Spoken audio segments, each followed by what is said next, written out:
Listos.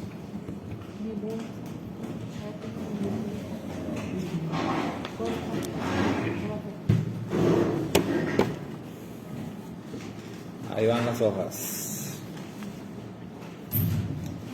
Toman una y pasan el resto.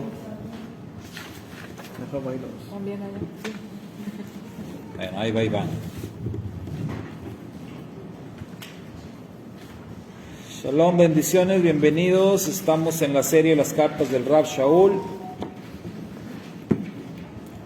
y estamos estudiando la carta a los Filipenses.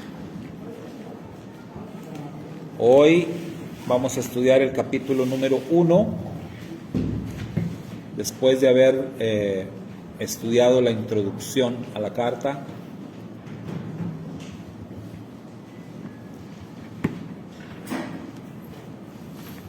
Allá en Hechos 16.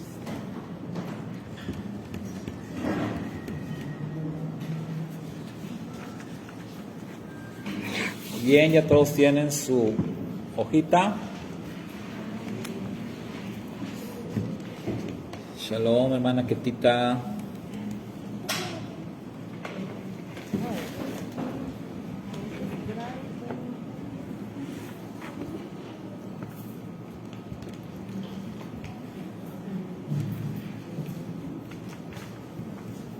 Carlita.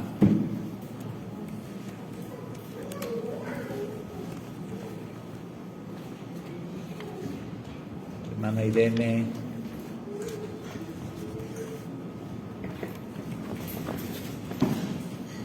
Hasta ahorita voy viendo que no están aquí Carlita y la hermana Irene. No se crean, ya me había dado cuenta.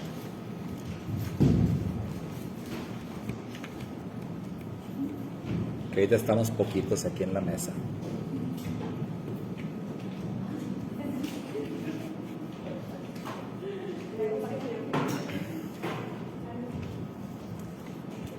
Shalom, Tenchita.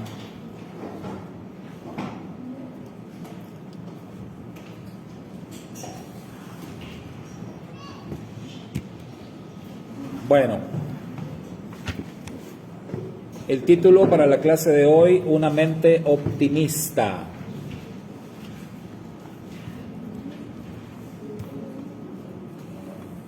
¿Cómo se llama la clase?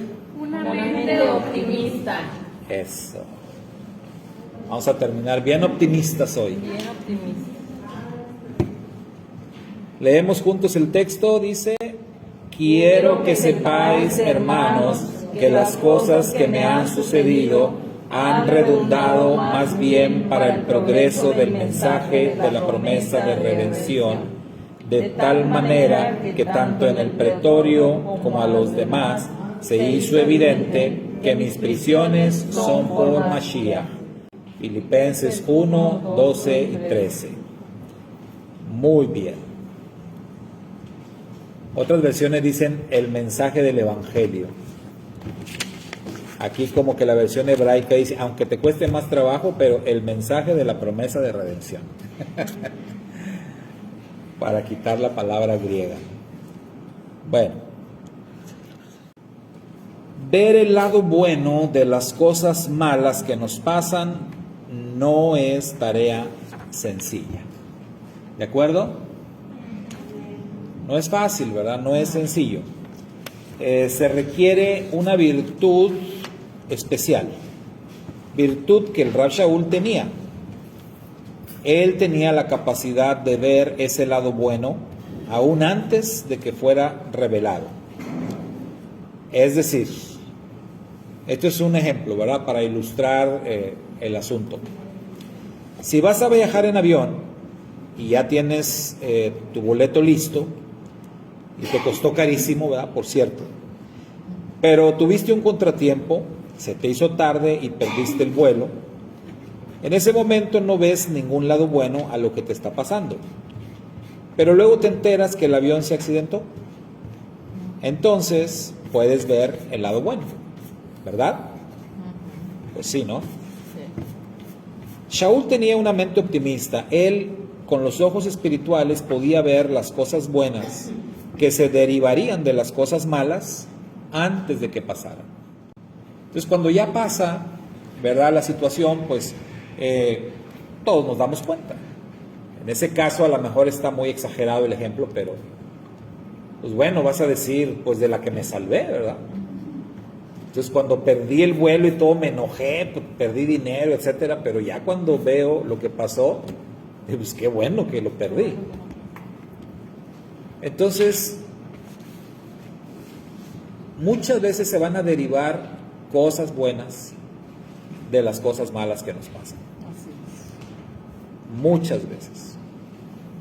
Entonces, se requiere, decíamos, se requiere una virtud especial. Se requiere ver con emuná. En un programa de televisión hay un personaje que decía, tómalo por el lado amable. ¿Le suena? Tómalo por el lado amable.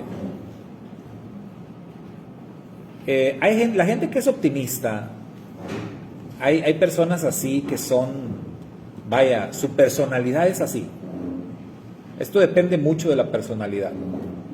Saben ustedes que los que estudian este asunto de la sociología y el comportamiento humano, todo esto, nos dicen que existen 4 temperamentos básicos en el ser humano.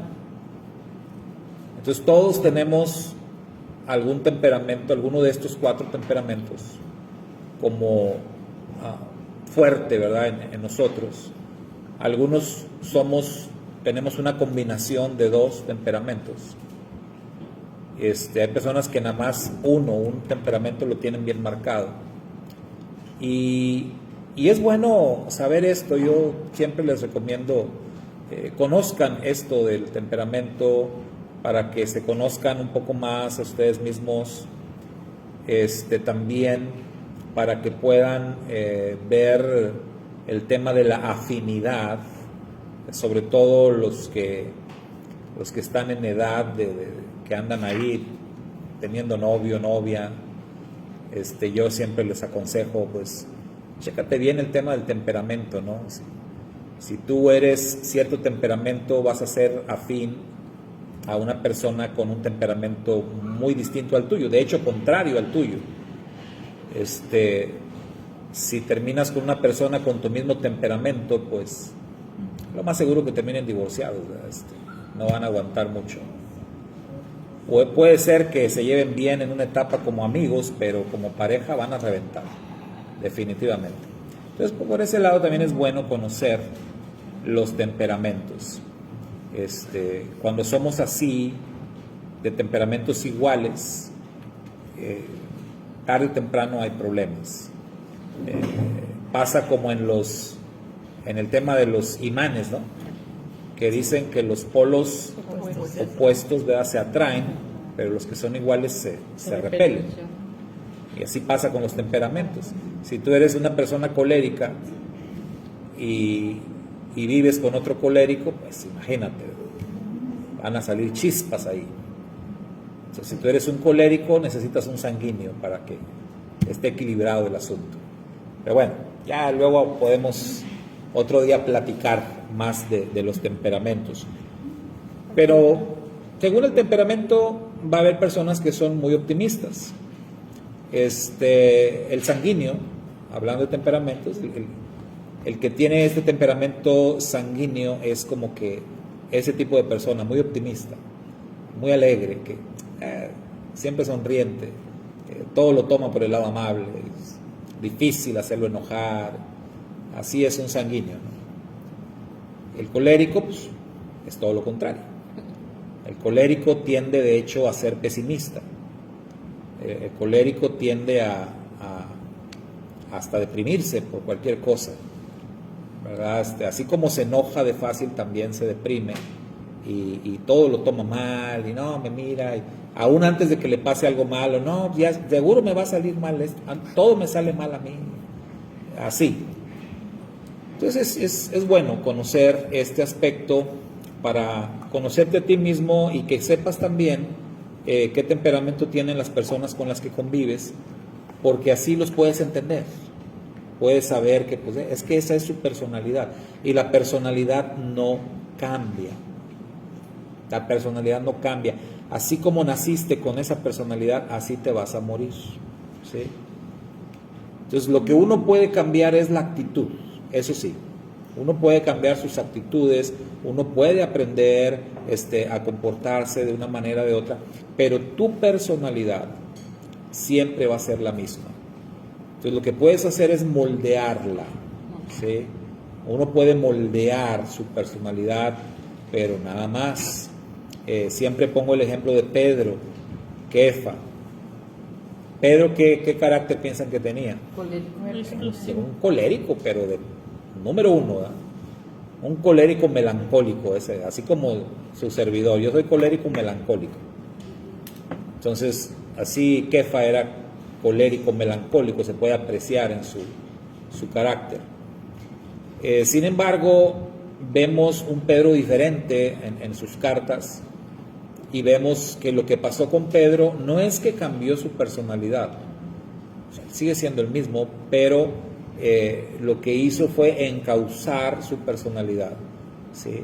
Dirigirla correctamente, o más bien el Espíritu de Hashem dirigió su personalidad. Entonces, que eso es lo que se puede hacer. Es como un caballo, ¿verdad? También. ¿Han visto los caballos salvajes? Que cómo brincan y avientan patadas y no se dejan montar y hombre, son bien rudos, pero los doman, y ya domado pues ya se comporta diferente. Es el mismo caballo, la misma fuerza, ahí está exactamente, pero ha sido domado. Entonces, así una persona que tiene su personalidad colérica, complicada, difícil, pues solamente el Espíritu de Hashem puede controlarlo. Pero atención, no es que su personalidad fue cambiada, no, sigue siendo el mismo. Y las luchas que tiene con su personalidad las va a seguir teniendo. Entonces, acá cuando hablamos de una mente optimista, estamos hablando de que cualquier persona con cualquier temperamento que tenga puede llegar a tener una mente optimista si trabaja, si es disciplinado en el área espiritual, porque este es un tema que se trabaja espiritualmente, ¿sí? Entonces vamos a ver, estamos diciendo que el Rav Shaul era una persona que tenía esa virtud, es una virtud espiritual. ¿Qué temperamento habrá tenido el Rav Shaul? ¿Qué piensan? Es un poquito difícil de descifrar. Pero ¿qué temperamento? Los que conocen de los temperamentos, ¿cuál creen que haya tenido el Rav Shaul? ¿Qué refleja en sus escritos? Parecido ¿También colérico? como melancólico, así, calmado, pero que si se enoja así. Quizás era más melancólico. O sea, yo tengo los dos temperamentos, pero tengo más marcado el colérico. Y el segundo es melancólico. No, o sea, es que colérico no, luego se relaciona como enojón. Y no va por ahí. O sea, colérico es como que tiene ciertas características, pero no necesariamente que se enoje con facilidad. Me parece que el flemático se enoja con más facilidad que un colérico, ¿verdad? Pero necesitaríamos revisar todas las características del temperamento, ¿sí? Ahora, tiene mucho que ver también el tiempo que uno tiene de estar pues, conectado a la fuente más grande de poder del universo, que es el Eterno, ¿verdad? Yo creo que también el Rav Shaul eso influía mucho en sus escritos. Quizás también era así, un temperamento colérico, o a lo mejor flemático, no sé. Pero cuando ya ha sido moldeado, por eso yo uso de ejemplo a Pedro, porque realmente en Pedro sí se puede ver el contraste. El Pedro de los evangelios al Pedro que escribe las cartas, parece que fuera otro, pero no es otro, es el mismo. Nada más que ya su personalidad ha sido moldeada, o mejor dicho, ya fue domado, ya está controlado, ¿sí? Entonces, no es lo mismo estar controlado que estar descontrolado. Como un diabético, ¿verdad?, que está descontrolado. O alguien con presión alta y que esté descontrolado. Es lo mismo el carácter. El carácter también se puede salir de control. Entonces, una persona puede tener un temperamento muy fuerte, pero ¿se acuerdan que decíamos esto de en Japón? El japonés, cuando dice ese señor tiene un carácter bien fuerte, es una referencia a alguien que sabe controlar el carácter. O sea, ellos lo ven diferente. Aquí decimos que una persona es de carácter fuerte porque lo vemos gritar y patalear y que se enoja. Allá no, allá dicen es carácter fuerte cuando es bien tranquilito. Porque dicen, mira, controla, él sabe controlarse. Tiene su carácter fuerte. Es cuestión de culturas, ¿sí? Pero bueno, no nos vayamos ya con eso. Vamos a ver, o sea, el Rab Shaul tenía una mente optimista y muy seguramente lograda por el poder del Espíritu en él, y no tanto porque su personalidad fuera optimista. Pregunta número 1. Hermana Blanquita, ¿nos ayuda por favor a leer la pregunta número 1? ¿Qué situación negativa era por la que estaba pasando Shaul al escribir su carta a los Filipenses? Muy bien, porque recuerde que lo que estamos viendo aquí es que cosas buenas pueden derivarse de cosas malas o experiencias malas. La estoy pasando mal, tengo una mala racha. El optimista te va a decir, no te preocupes, hombre, algo bueno va a salir de todo eso. Y a lo mejor tú dices, nah, ¿qué puede salir de bueno? Tanta cosa, tanta prueba. Pero el optimista sí lo ve así. Entonces acá vamos a ver, el Rab Shaul la está pasando mal, está pasando una mala racha. ¿Qué era esa mala racha? ¿Qué le estaba pasando cuando él escribe su carta a los filipenses? Exactamente, estaba encarcelado, estaba preso, y pues sí, esa es una situación bastante negativa. ¿Cuántos han estado presos aquí? ¿Alguien? ¿Sí? Un día, por lo menos, una nochecita en la cárcel. Aclarándome. Sí, o sea, tampoco estoy diciendo que liberaron una condena de 5 años o 10. Ahí me llevaron muchas veces a la cárcel cuando andaba de mal portado. Y fíjese, una noche, un ratito en la cárcel, no hombre, ahí te encargo, es duro, muy duro, y los policías que tenemos acá, desde que te detienen ya te llevan a palo y palo, y ahí en la cárcel entras y los que están ahí te dan otra repasada. ¿Mande? Sí, no, antes era de que no traes para la multa, pues órale a lavar las patrullas y a limpiar baños y a barrer el patio órale, ahí vas a pagar la multa, pero de que pagas. Entonces no es una experiencia tan buena. Ahora imagínense con Roma, estar en una cárcel romana con los artistas del tormento, ¿no? Esos romanos eran cosa seria. Para atormentar a la gente, no, hombre, los romanos, ni quién les ganara. Es gente muy perversa. Imaginen estar ahí, en una cárcel romana, y pues siendo atormentado por carceleros romanos.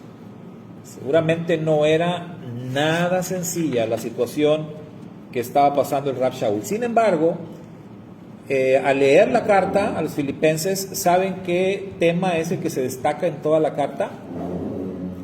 El gozo. El gozo, casi vamos a ver en cada uno de los capítulos de esta carta repetitivamente la palabra gozo. Entonces, ¿cómo el Rab Shaul podía gozarse estando en la cárcel? Bueno, ahí está la cosa, ¿no? Ahí está el secreto. Hay que tener una mente optimista, hay que tener una mente controlada por el Espíritu de Hashem. Entonces, muy bien, ahí tenemos la situación negativa, está en la cárcel. Número 2, hermana Belita.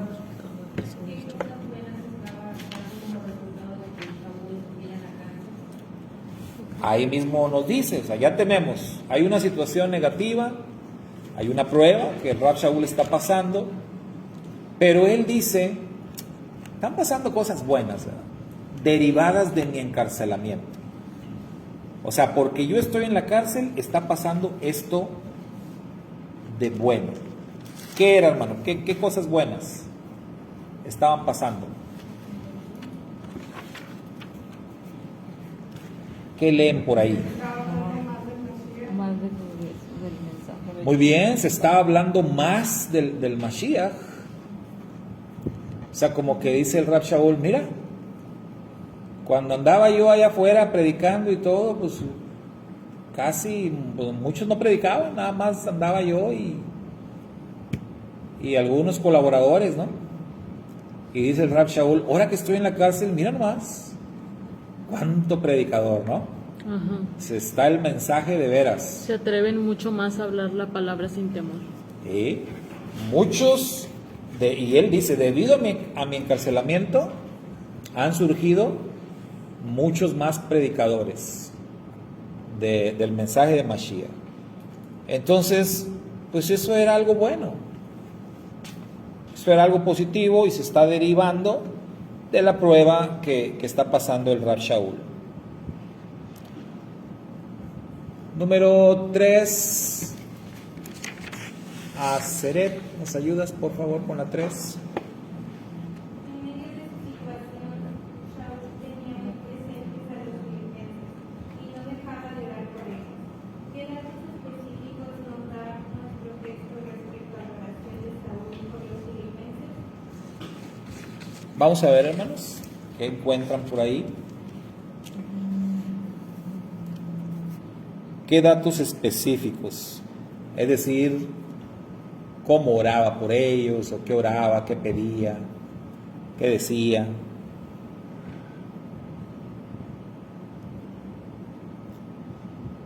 De sus oraciones por los filipenses.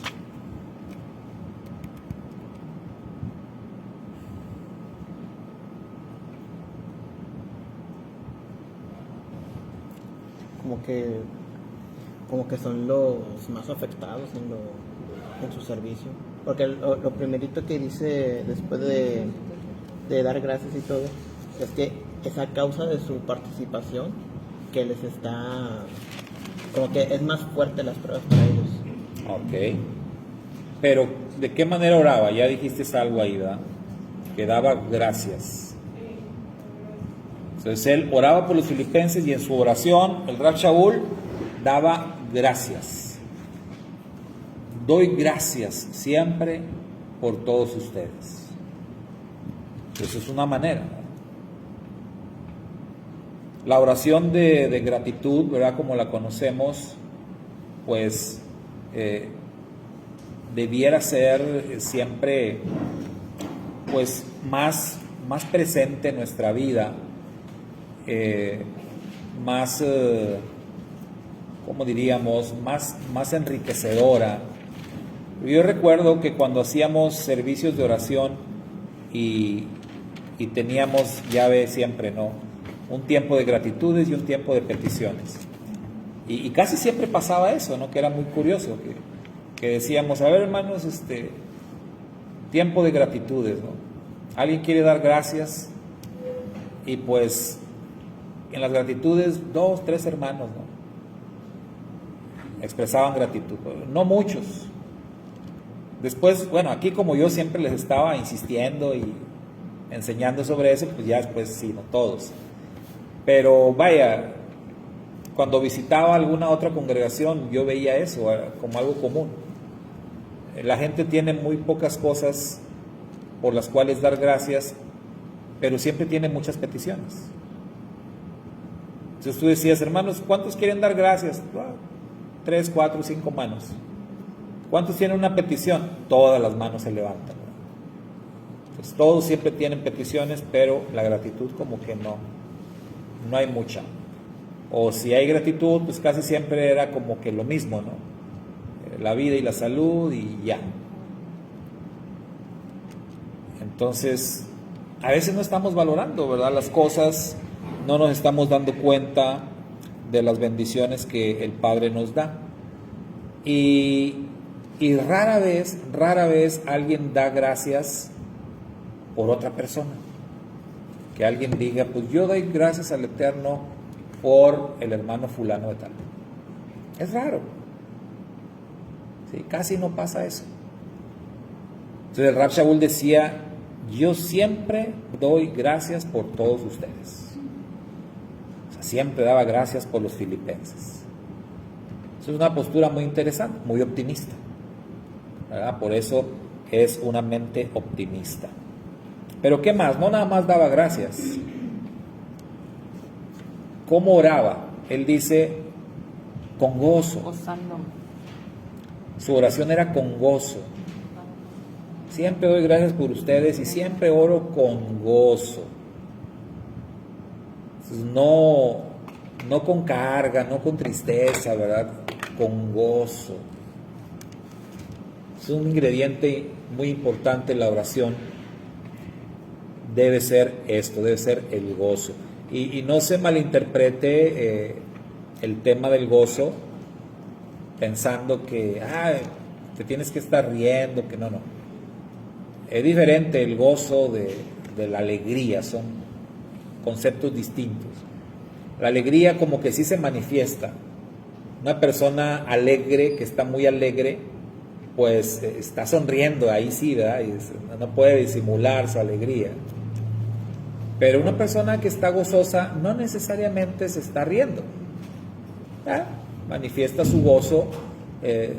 Creo que el Shabbat pasado le comentaba a alguien acá de la anécdota con dos hermanos ahí en el seminario, que precisamente uno de ellos, confundiendo estos términos, estábamos cantando un coro muy alegre, y entonces este hermano está cantando el coro alegre y está él levantaba sus manos y así, bien emocionado se veía, ¿no? Y otro hermano que estaba a su lado estaba simplemente de pie, ni siquiera estaba cantando, y tenía sus ojos cerrados nada más y sus manos acá apretadas abajo, y el otro hermano acá bien contento, pero de repente volteó y vio al otro y hasta lo palmeó así, ¿verdad? Y le dijo, gócese, hermano. Y otro hermano pues volteó y lo vio, ¿verdad? Así como que pues lo sacó de su concentración y no le dijo nada. Pero ya después que terminó el servicio, allá en los dormitorios empezaron a debatir, ¿verdad? Empezaron a discutir entre ellos. Y el hermano que estaba calladito le dijo, bueno, ¿y usted por qué dice que no me estoy gozando? No, pues es que usted está ahí, mire todo, acá las manos, aplauda. No necesito ni aplaudir, ni estar haciendo otras cosas, yo me estoy gozando. No está ni cantando, hermano. ¿Y qué tiene? Pero estoy disfrutando la alabanza. ¿Me explico? O sea, y esto es así. Entonces yo hacía un análisis de eso y yo decía, bueno, pues creo que el que aparentaba mucha alegría, pues realmente no estaba disfrutando la alabanza, porque pues estaba cuidando al otro. Si tú realmente estás disfrutando de la alabanza, del tiempo de adoración al Eterno, pues no estás viendo al otro. ¿Por qué estás cuidando al hermano? ¿Qué tienes que estar volteando a ver si aquel aplaudió, si no aplaudió, si levantó las manos, si no las levantó, si sonrió, si no sonrió, si cerró los ojos, si los tiene abiertos? Tú métete en lo tuyo. Tú métete en tu adoración al Eterno. En la oración es así. Cuando Yeshua dijo, entra y cierra la puerta, él no es tanto que está hablando literalmente. Él está hablando de que enciérrate con el Padre. A lo que vienes, enciérrate. No tienes que estar ahí distrayéndote con cosas, con lo que está pasando. O sea, tenemos que tener esa capacidad. Pero bueno, hay quienes sí se confunden con el tema del gozo y la alegría, y pues no, son dos cosas diferentes. Entonces, Rab Shaul oraba con gozo, oraba dando gracias. ¿Y qué más? ¿Qué más oraba? ¿Qué otra cosa específica nos dice de la oración del Rab Shaul por los filipenses? ¿Pedía por ellos? Intercedía. Intercedía, ¿verdad? ¿Y qué pedía, hermanos? Que se cumpliera el propósito. ¿Qué más? ¿Qué pedía? ¿Alguna petición específica? Que aquel que inició en ustedes la buena obra la perfeccionará hasta el día de nuestro Señor. Ah, bueno, pero eso no era una petición, ¿verdad? Eso era algo que él daba por hecho. Con su mente optimista, él daba por hecho eso. Creo que es el verso 9 donde se... Sí, que les diera Ok. discernimiento.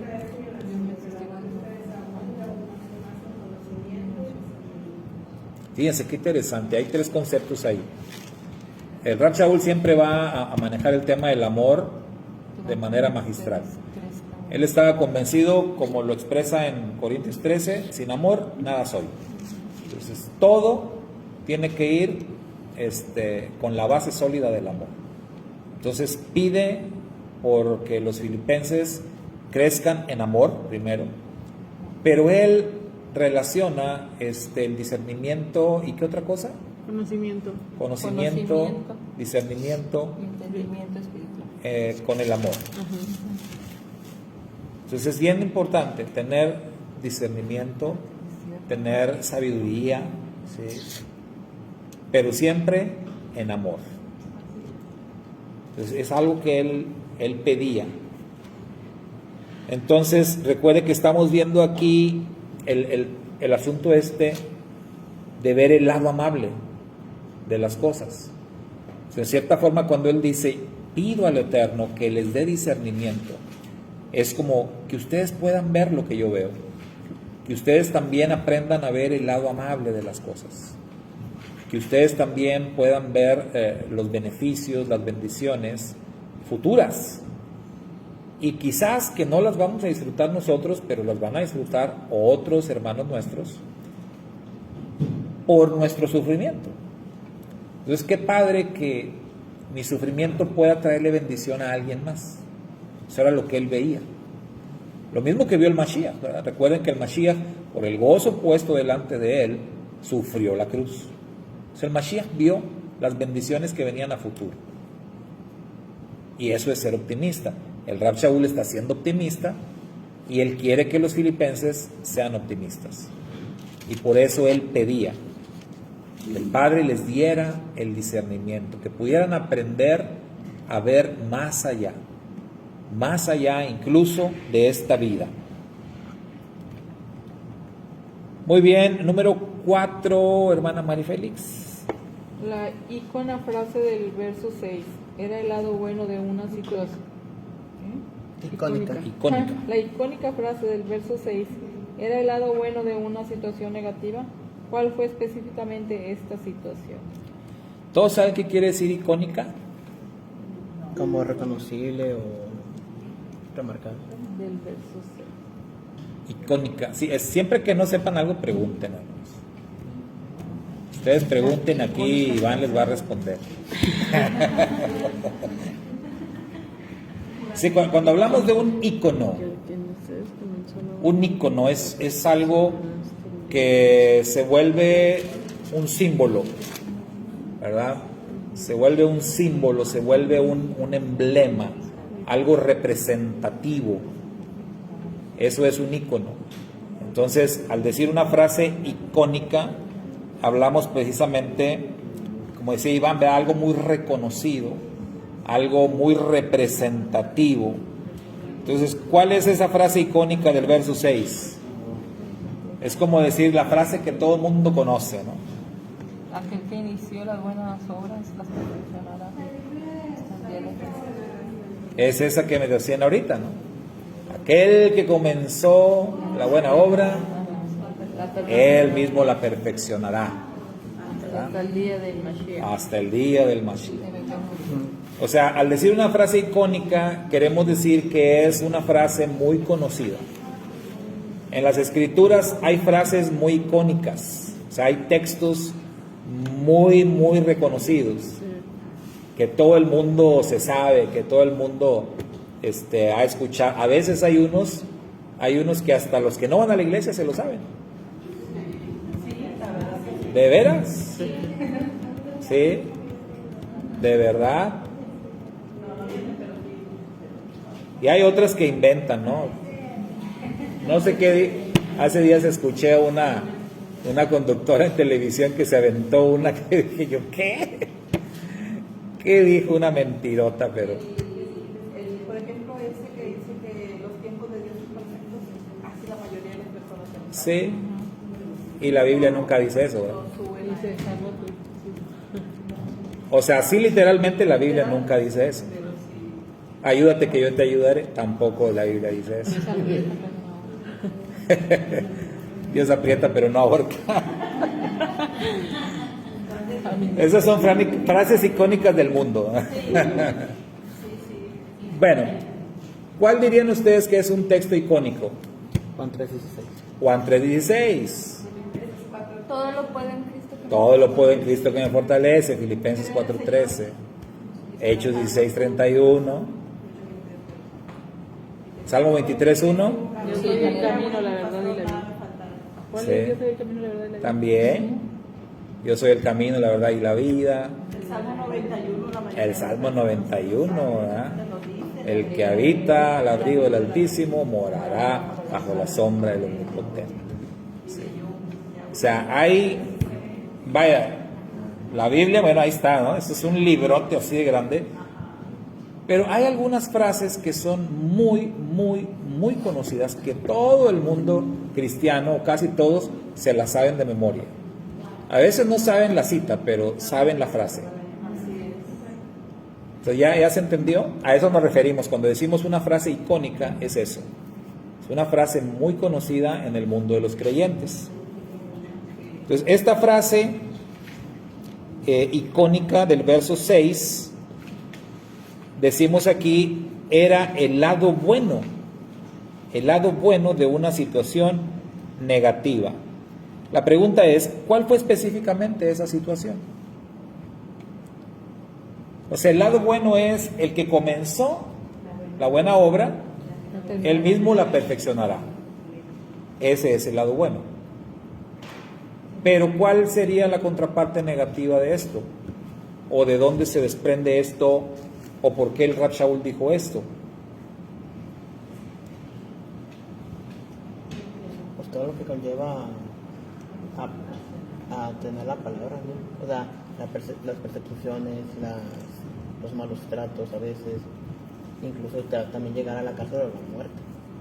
O sea, porque también en la misma oración te está diciendo que su amor siga creciendo. Es decir, como que Filipenses estaba como que era una comunidad pequeña, pero como que crecía de poco a poquito, pero son de las que más son achacadas. Pero ¿se acuerdan que dijimos que el Rab Shaul tuvo que salir antes de tiempo? De ahí. O sea que él no cumplió con lo que él acostumbraba a hacer. Formar líderes y dejar líderes bien establecidos. Y no lo pudo hacer ahí. Dijimos la semana pasada que eso formaba parte del plan del Eterno para la comunidad de Filipos, porque estos hermanos tenían un potencial mayor que otras comunidades. Sin embargo, acá se puede apreciar un cierto pesar en el Rab Shaul por no haber podido él transmitirles más a los filipenses, por no haber podido él enseñarles más. Pero él dice, pero no importa, o sea, estoy seguro, aunque yo no lo haya podido hacer, hubiera querido, o sea, el deseo de mi corazón hubiera sido permanecer y compartirles más. Más adelante va a tocar otra vez ese tema, pero él dice, pero tengo la convicción que el que comenzó la buena obra, él la va a perfeccionar. Está hablando del Espíritu. Entonces uno quisiera hacer, ¿verdad?, las cosas, uno quisiera permanecer, enseñar, transmitir más. Él hubiese querido quedarse más tiempo con los filipenses, no fue posible. Entonces, por eso él expresa esta convicción. Entonces, ¿cuál era el lado negativo, la situación específica? Que él hubiera querido enseñarles más. No pudo. Es como con los romanos, cuando escribe, ¿se acuerda? Estudiamos la carta de los romanos, el capítulo 1, el Rab Shaul nunca había ido a Roma. Y él dice ahí, "Ay, no saben cuánto de verdad anhelo estar allá con ustedes y compartirles, ¿verdad? Algo de mi experiencia, ¿sí?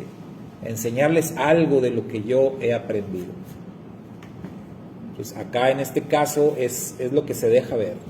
Él hubiera querido enseñar más, predicar más a los filipenses, pero no fue posible. Pero él confía plenamente que ellos van a salir adelante. Con Shaul o sin Shaul, ellos van a salir adelante. Muy bien, número 5, hermana Asunción. Dice, la predicación acerca del Mashiach según Shaul tenía un lado malo, pero también un lado bueno. ¿Cuáles eran esos aspectos, tanto el positivo como el negativo? A ver, hermanos, lado bueno y lado malo. Bueno, primero lo malo. Pasa. O sea, si decimos que está predicando a Mashiach, Es bueno. ¿cuál puede ser el lado malo si se está predicando a Mashiach? A ver, Petrita. Yo pienso que es porque hay gente que no es creyente o que no se congrega, que por así decirlo, uno lo ve en una situación por ejemplo, hay una cárcel, dicen, aquí mira, si tú eres creyente, ahí estás en la cárcel. O sea, ver un lado malo ahí como para juzgarlo. Así, no, ¿para qué voy a creer entonces? Pues sí, bueno, por el lado del Rab Shaul sí, es cierto. Y de hecho él dice que había personas que, como dice, que le añadían, como que le echaban limón a la herida, ¿verdad? Como que él está encarcelado y todavía había gente que lo atacaba ahí, él estando en la cárcel. Y luego de ahí viene, dice que incluso había algunos que predicaban al Mashiach, pero que lo hacían nada más como para añadirle más preocupación o más sufrimiento al Rab Shaul, que está ahí en la cárcel. Entonces tenemos que como que entender, ¿verdad? O sea, ¿qué estaba pasando? Cómo la predicación del Mashiach puede tener un lado malo. Y él lo dice ahí. Él dice, algunos predican al Mashiach por contienda. ¿Y por qué más? Motivos impuros, ambición. Aquí dice, es cierto que algunos predican al Mesías por envidia y rivalidad. Envidia, rivalidad. Por eso es bueno ver distintas versiones, ¿ve? Algunos van a mencionarlo de una manera, otros de otra. Eso nos ayuda a entender. Entonces, ¿cómo puede una persona predicar al Mashiach por envidia? Por ejemplo, envidia. Yo me concentro más en cómo era la cultura Roma, en el sentido de que Roma, en todo su aspecto mitológico y el tema de sus dioses, como que el dios que predicaba Pablo, aunque era judío y todo, como que tenía como que cierta cosas que en la propia mitología griega, porque pues, la mayoría de los dioses romanos son griegos. Entonces como que hay cosas como que nunca se interpretan de forma correcta en su cultura o bajo su perspectiva. Y por eso también tanto en todas las culturas hay como que una especie de tener a los dioses por un lado, pero a la vez como que no tomarlos tanto en cuenta y hacerlo lo que tú, equivalente a que tú eres tu propio dios o cosas así. Porque incluso al César lo ponían como dios directamente. Entonces a lo mejor que esa envidia, por así decirlo, era como que no tener esa claridad o esa misma respuesta que ellos, o sea, con el Mashiach puede tener. Ok, no obtener la misma respuesta o no obtener las mismas bendiciones. ¿Sí? ¿Se acuerdan que les platiqué sobre el testimonio de cómo llegamos aquí, ¿verdad? ¿Se acuerdan? Les platiqué la historia de cómo es que llegamos aquí, la comunidad. Bueno, cuando llegamos aquí, algo que también ocurrió, que a mí me sorprendió mucho, fue que también después del incidente aquí, de que ya nos negaron el uso del baño, porque la suegra, ¿se acuerdan? Les dijera testigo y le dijo a la señora, no les andes prestando el baño a los hermanos. Bueno, o sea, a raíz de eso, o sea, eso fue algo malo y de ahí surgió algo bueno. Porque entonces otros vecinos que vivían más por allá se enteraron y vinieron a ofrecernos su casa. No, hermano, acá pueden venir al baño y todo. Y hasta un taquito luego nos invitaban. Entonces tuvimos una reunión esa misma semana, una primera reunión aquí, me acuerdo, en miércoles en la noche. Y aquellos hermanos vinieron aquí. Y vinieron y vieron que nos faltaban sillas. Estábamos sentados en bloques nosotros aquí todo. Hermano, nosotros ahí tenemos unas sillas. Y fueron por las sillas y las trajeron. Cuando yo vi las sillas, yo reconocí esas sillas. Yo dije, esas sillas yo las conozco. Yo he visto esas sillas, ¿dónde las he visto? Y entonces le pregunté al hermano, el que trajo las sillas, le dije, oiga hermano, ¿de dónde agarró esas sillas? Me dice, es que hay un hermano que viene a hacer oración ahí a la casa de nosotros y él nos dejó esas sillas. Dije, ¿cómo se llama el hermano? Y ya me dijo el nombre. Ya, pues lo conozco, ¿verdad? Lo conozco bien a este hermano pastor. Le dije, ¿a poco él está viniendo aquí? Me dijo, sí, dijo, él viene y hace oración ahí con nosotros. Y no, pues qué bueno. Era un compañero mío del seminario. Un hermano que pues, éramos muy amigos, ¿verdad? Muy cercanos. Incluso yo me lo llevaba y lo traía. Yo le daba raid a Matamoros y de regreso le daba hasta su casa. Fui a comer a su casa, él fue a la mía, etcétera, ¿no? Y entonces reconocí las sillas y todo. Y ya me dijo, no, pues que él está viniendo. Le dije, pues qué padre, ¿verdad? Le dije, luego, pues luego lo saludo. Ya para eso, pues ya no estábamos en el seminario. Le dije, luego lo saludo y a ver qué hacemos juntos aquí, ¿no? Ya que él anda por aquí, pues yo también. Bueno, de ahí surgió un pleito tremendo. Este hermano se enojó mucho conmigo.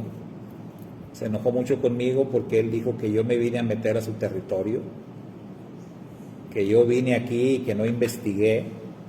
Después hablé con él y yo le dije, hermano, créeme que yo hice lo que tenía que hacer. Yo cuando vine me invitaron aquí, yo recorrí las calles, yo anduve, hasta ahí tengo mi informe por escrito, ¿verdad? Que hice, donde hay 3 iglesias pentecostales, hay una metodista, hay una de los testigos, hay una capillita católica, porque recorrí toda la colonia, ¿verdad?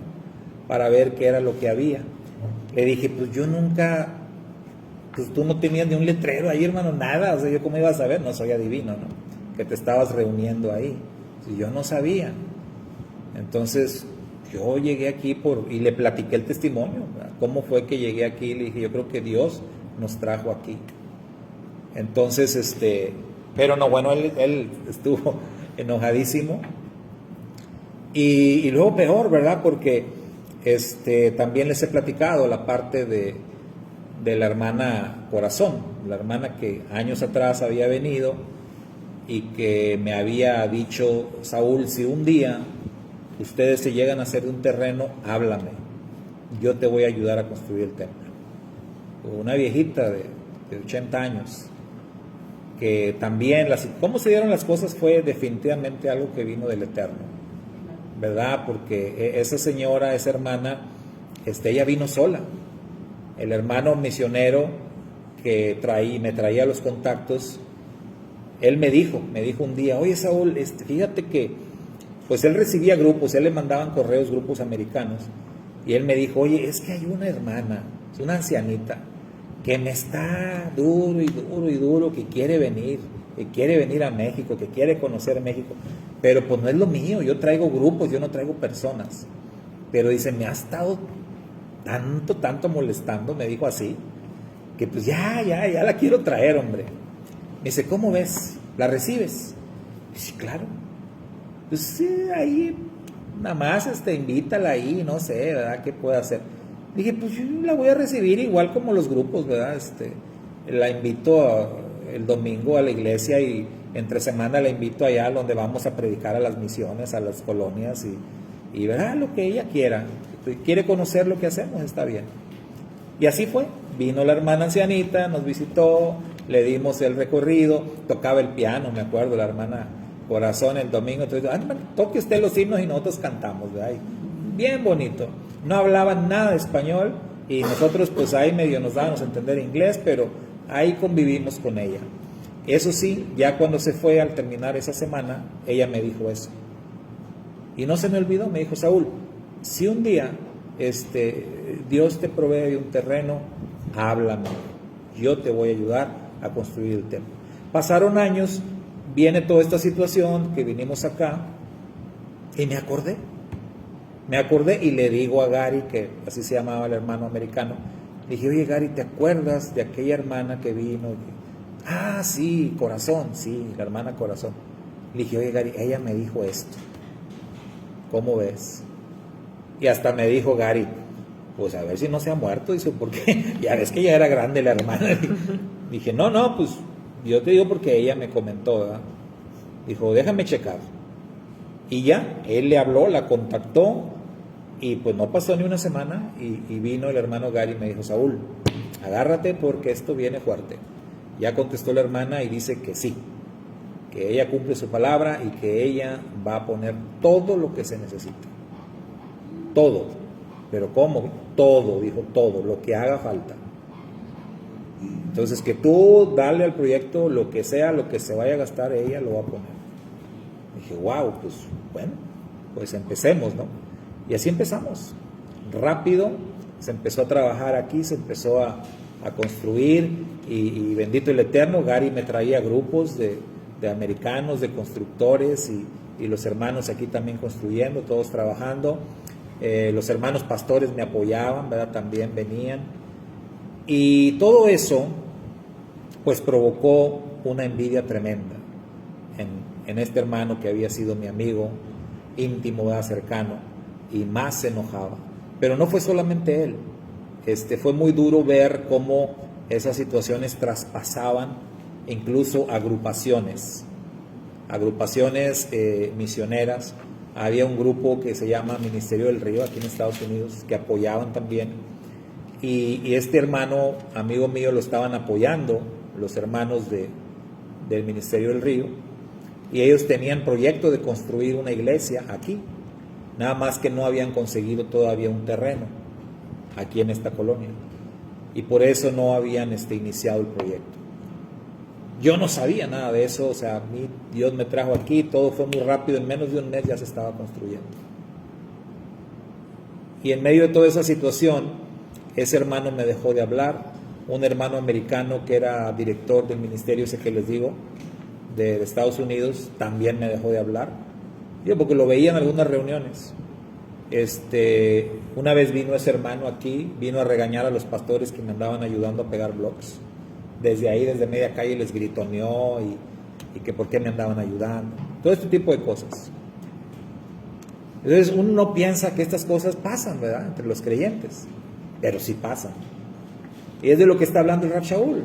Cuando él dice, unos predican al Mashiach por envidia, otros predican al Mashiach por ganancia, por negocio, por ambición. Ese hermano incluso me acusaron allá en la oficina de acá de Huela, conoce dónde. Yo como no paso a Estados Unidos y nunca me preocupó ni me preocupa pasar, pues yo no iba, pero había hermanos de la congregación que iban para allá y me decían, oye hermano Saúl, pues que usted allá lo tienen casi ahí, ¿no? Una pared ahí con su foto, persona no grata, cuidado con este hombre y no sé qué, y bien quemado yo allá allá en el campamento de Mission y no sé dónde más. Mi nombre andaba por allá, a tal punto que una vez conocí un pastor, que era la primera vez que me lo presentaron, lo saludé y hasta me dijo, oh, tú eres el famoso Saúl Loera. Y yo me quedé así, wow, famoso. Él venía de Estados Unidos. Dije, ¿a poco soy famoso en Estados Unidos? Dijo, pues vieras, pero no en el buen sentido. Entonces, todo eso pasaba. Todo eso ocurría aquí en México a nivel de la convención. Yo, por la misma situación, me alejé de la convención. Después de meses voy a una reunión, después de no estar yendo, y me aparezco en una reunión, y cuando llego noto miradas así de mucha sorpresa. Me vieron algunos, hasta se juntaron así como, hicieron, ¿cómo se llama? Team back, así. Empezaron a hablar, oh, ahí está Loera, que lo otro. Y yo así como, ¿qué pasa, no? Y ya otro pastor me dice, oye hermano, de los que iban a dirigir, me dice, oye hermano, qué buen día viniste. Dijo, van a tratar un asunto que tiene que ver contigo. Y conmigo, dije, pues si yo ni he estado aquí, ¿de qué hora, de qué se trata, no? Y bueno, para la gloria del Eterno, ¿verdad? En esa reunión, ahí hablaron, dijeron, este hermano que se reunía aquí, ahí como si fuera un acusador, otro hermano que trabajaba con grupos de americanos para acá también, diciendo y atacando. Gloria al Eterno, hermanos. Mire, yo no abrí la boca, y mire que en eso soy bien peleonero, la verdad se los digo, ¿no? En cosas así de justicia yo nunca me callo. Ahí el Eterno me dijo, cállate, ¿verdad? Tú quédate así. Pero no me sobraron hermanos que me defendieron. Sobraron ahí hermanos pastores y todo que se levantaron, hicieron defensa, dijeron, y finalmente pues Dios se encargó de poner a cada quien en su lugar. Pero imagínense todo el problema por algo que tiene que ver con la predicación, porque yo lo veía así. Y luego peor este hermano, cuando él me decía que pues él ya tenía rato trabajando aquí y que él ya tenía gente con él. Y luego a mí se me ocurre decirle, pues mándame la gente. Se me ocurre decirle, ¿verdad? Pues mándame la gente, hermano. Pues yo ya tengo el templo, mira, ya está aquí. Y los hermanos ahí, pues mándamelos. Oh, no, me da cuenta que se ofendió para la vida, me dijo hasta lo que no, pero me dio la oportunidad, porque él me dijo algo que a mí me sirvió mucho. ¿A poco tú lo harías?, me dijo. Le dije, no lo haría, lo he hecho, y más de una vez, no nada más una vez, lo he hecho, he trabajado duro, he ido a colonias, he predicado, he conformado grupos, y finalmente por no poder darle continuidad, he entregado esos grupos a manos de otras personas. Lo he hecho, o sea, si yo te lo estoy diciendo no es porque, pues es porque para mí es lo normal. Si yo estoy ahí, como en la unidad obrera, ¿verdad? Trabajamos un buen rato, compartimos con mucha gente, logramos tener un grupo como que de 30 personas, ahí en una casa, en otra, ahí anduvimos. Finalmente pues ya no se logró el propósito de tener una propiedad ahí, de plantar una iglesia en forma, no se pudo. Entonces, y los hermanos se les dificultaba, ¿verdad?, venir para acá. Entonces yo les dije, bueno, vamos a ver, hay una iglesia por ahí que más o menos sea parecido como nosotros en aquel tiempo, ¿no? Y pues ya los encaucé ahí, digo, ahí vayan. Igual hicimos en otras colonias, ¿verdad? Entonces yo lo veía como algo normal. Por eso le dije, pues mándame los hermanos. Pero él no lo vio así. A él se ofendió mucho, se enojó y que mira y que no quieres batallar. Bueno, yo siempre he entendido que las ovejas son del único pastor que es Yeshua, ¿verdad? No son de nadie. Son de Yeshua y pues nosotros nada más somos, como dice Rab Shaul, administradores, nada más, ¿sí? Entonces sí había ese lado negativo de las envidias, de las ambiciones, personas que predicaban, y todavía hasta hoy en día predican Mashiach por razones equivocadas, no por lo correcto. También una vez una persona me dijo, un tiempo que estuve trabajando de manera secular, al mismo tiempo que estaba dirigiendo la congregación, Y conocí por ahí una persona que al saber que yo era pastor y platicábamos y todo, luego me dijo, oiga, Pastor Saúl, ¿por qué no hacemos negocio? ¿Por qué no hacemos negocio? Mire, yo he visto que eso de la iglesia deja muy buen dinero. Y me empezó ahí, cómo no ser grosero, ¿verdad? Porque dije, todavía una persona que conoce, que se supone que conoce la palabra y todo, pues le puedes hablar duro porque conoce. Pero pues si es un paganote que está hablando nada más porque se imagina cosas y todo, pues no lo quieres tampoco herir. Pero recuerdo este hombre cómo insistía y decía, pero porque él veía personas que hacían negocio con la palabra, ¿verdad? Entonces, esto no es nuevo. Desde tiempos del Rab Shaul ya pasaban estas cosas. Ya había predicadores así, envidiosos, ambiciosos, etcétera, de todo. Ese era el lado negativo. Y el positivo, hermanos, porque aquí la pregunta dice lado positivo y lado negativo. El negativo siempre es el lado más fácil de ver, ¿no? Pero el positivo, ¿cuál era el lado positivo?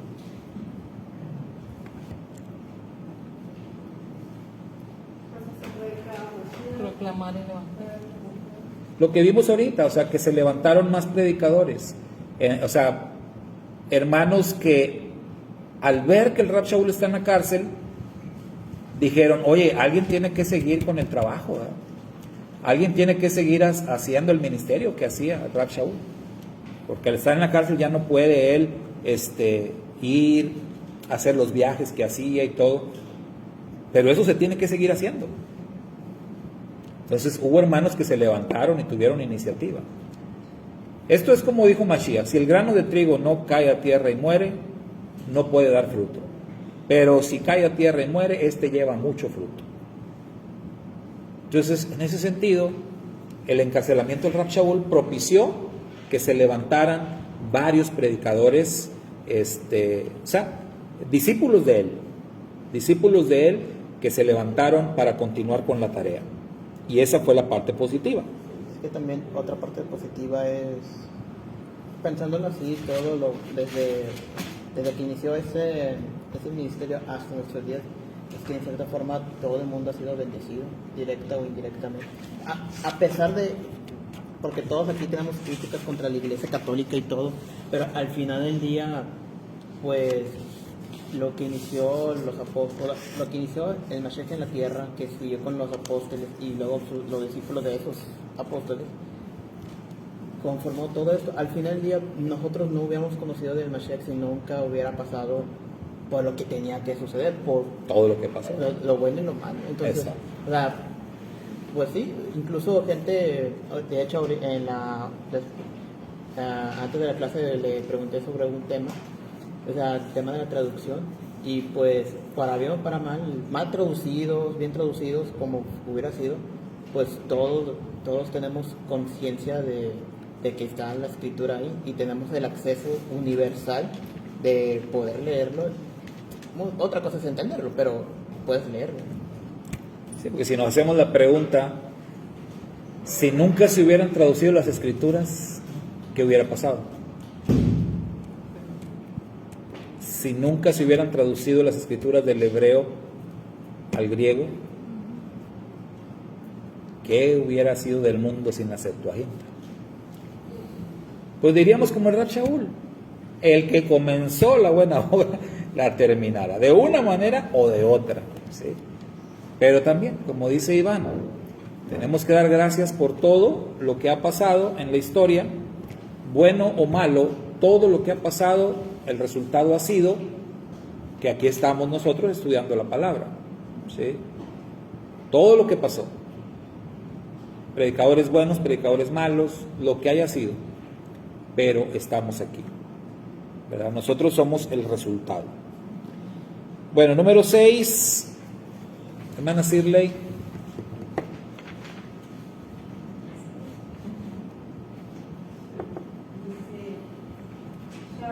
Shaul era muy optimista respecto a su situación. ¿Cuál era